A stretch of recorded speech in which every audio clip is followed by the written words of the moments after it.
Hare Krishna! My name is Giridhari and welcome back to my channel.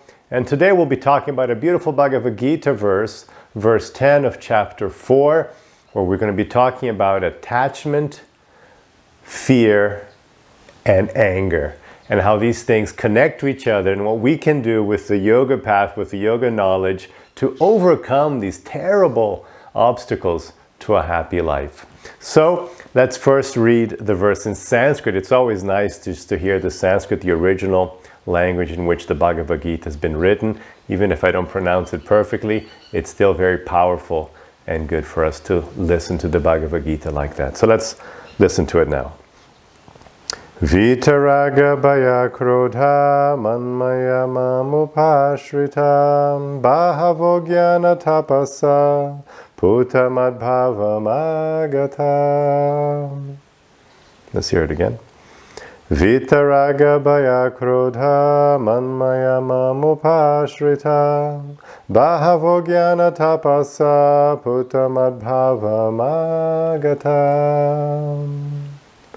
So that's verse 10 of chapter 4. Let's listen to the translation. The little translation of this verse is freed of attachment, fear, and anger, and absorbed in me. This is Krishna speaking, God speaking to Arjuna. Many found shelter in me, purified by austerity and knowledge. They came to my state of being. So let's unpack that a little bit. So first, why this combination of attachment, fear, and anger? We'll see they're all connected and they're all very dangerous. Okay, first thing we have to understand, the word attachment is often misunderstood. When you hear in the Bhagavad Gita, when you hear in yoga, in Buddhist tradition as well, that you shouldn't have attachment, people get confused. They think like, what? If I don't have attachment, I'm just lost in life. I don't like anyone. I have no love for anyone. I don't care for anyone. That's what they think. Like if you have no attachment, it means you have no love, you have no care. You're just lost. You're drifting in life. But no, it's not like that at all. The idea is that, as Krishna explains, the first thing you have to understand is like you have to go back to the basics.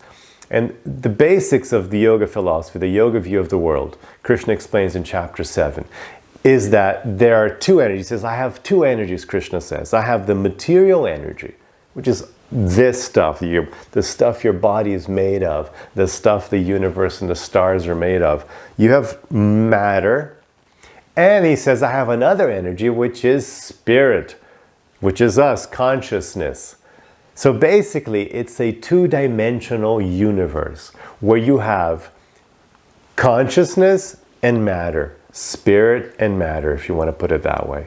So we, the person who's watching this YouTube video, the person who's feeling, thinking, deciding, those are things of the transcendental realm, of the spirit realm.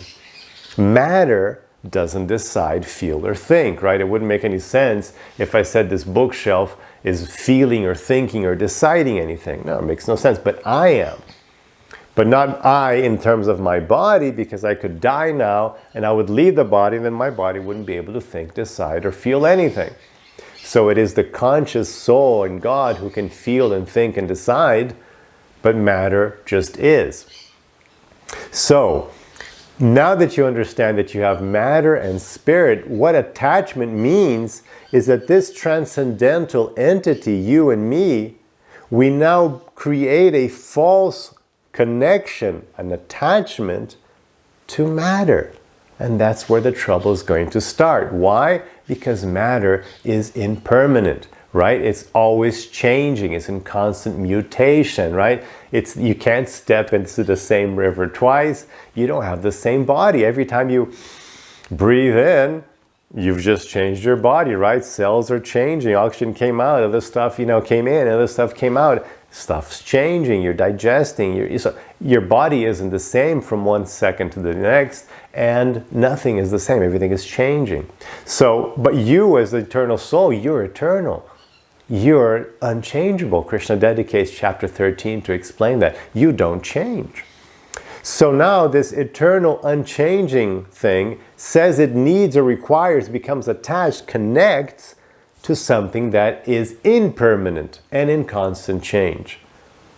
It's a different dimension. So something from one dimension, spiritual dimension, becomes attached to something in another dimension, and that's not going to work because they're from different dimensions. So attachment means that you create this false idea that you require something in matter.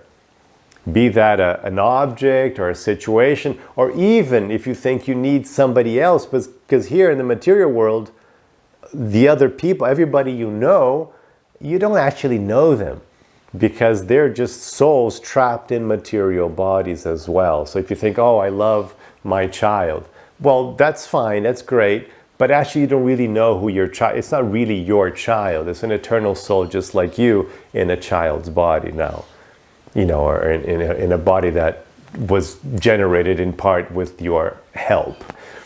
But it's not really that person, it's just the body. So that kind of attachment to something that's impermanent, so like we're all impermanent, right? I'm going to die, my children are going to die, we're all going to die. So to become attached to something that will come to an end is not going to work for you and I who are eternal. For eternal souls, that's not going to work. So that attachment is going to bring step 2, fear. That's why it's attachment, fear, and anger. We'll get to anger. So from this attachment, we're going to generate fear because no matter how deluded you may be, you know that whatever you're attached to in this world doesn't really work and it's not really yours and it can be taken away, ripped away from you at any moment, right? Whatever thing you have, whatever person you want to have and to be in touch with, those things can be taken away in a moment. Just in a moment, it's gone. People die from one second to another. Things are taken away. You can lose everything. People who live in disaster areas, like a hurricane comes and just takes everything away. Or, the government, a war. You can lose everything you have from one second to another. So that attachment leads to the fear. Because you think you need something in matter, but matter is so unstable, it's not under your control, it's impermanent, so that generates fear. That's where fear comes in. So that's why fear is a sign that you're not in spiritual consciousness, that you're in material consciousness. Because spiritually there's nothing to fear. Everything is eternal. You always are, you always exist, you will always be. But as soon as you want to attach to something that's impermanent, then you have fear. So that's why it's attachment, fear, and then what?